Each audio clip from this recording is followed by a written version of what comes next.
So a recent study showed that 40% of Americans aged 45 to 64 say they don't get enough sleep at night.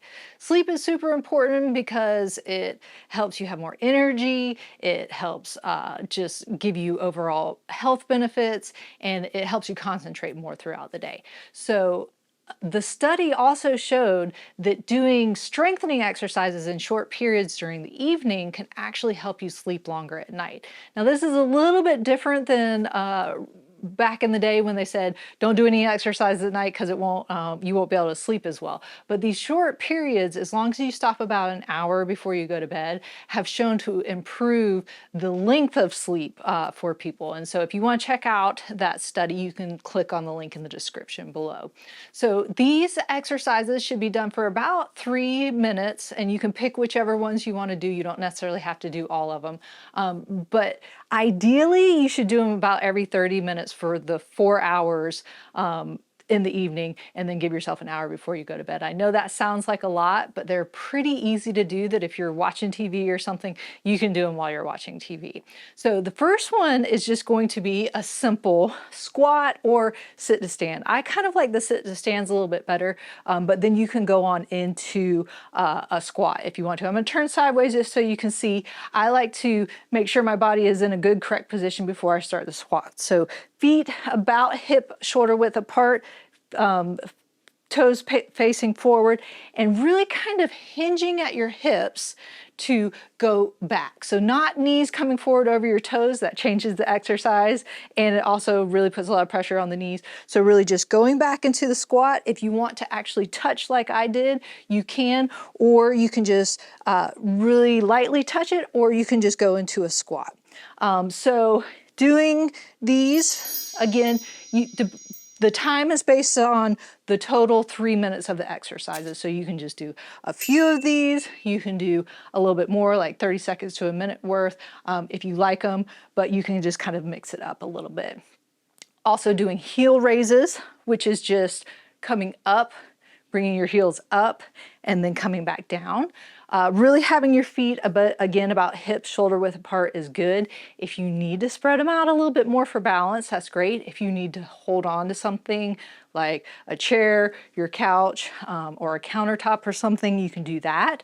But ideally, you want to have them, again, about hip shoulder width apart, going up nice and slow, coming down nice and slow. So not going up and down.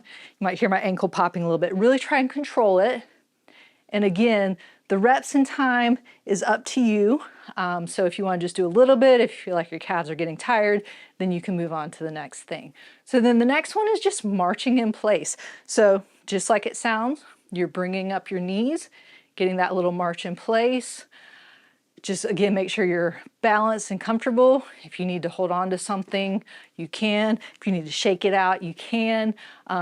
If you have a cane or a walker, you can use that as well. But again, this is just kind of getting that blood flow going, getting some strengthening in your legs. The time or reps are up to you for that 3-minute exercise period. Then the next one is just a standing hip abduction. So all you're doing is just standing on one leg and then kicking the other one out. So again, if you need something to hold on to, you can. I like maybe doing 5 on one side and then switching and doing the other side. If you need to alternate, you can, or if you need to stop in between each one and kind of reset, you can do that too. If you're able to do them without putting your foot down, it's going to make it more challenging for the leg that you're standing on, because that's going to make it a balancing component. But if you're not ready for that, that's fine.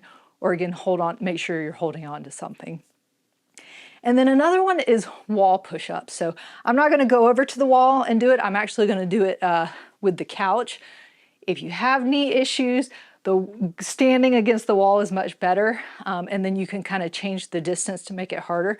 But if you're sitting on the couch watching TV and you don't have any knee issues and it's easier for you to get on the ground, this is a great way to just kind of get on your knees far enough away so I'm kind of at an angle.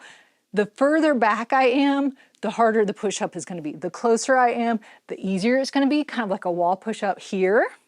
So I'm just pushing it in and out. My arms and my hands and shoulders are about even. Again, just to make sure you're not hurting your shoulders while you're doing it. But if you want to go back further, that makes it a little more challenging. Or again, if that would bother your knees, go ahead and do it against the wall. It's the same movement, but you're just standing up and using the wall as balance. So if you'd like to support my channel, click on the link up there. And don't forget to subscribe by clicking down by Sleepy Remy. And remember, be safe, have fun, and I hope you feel better soon.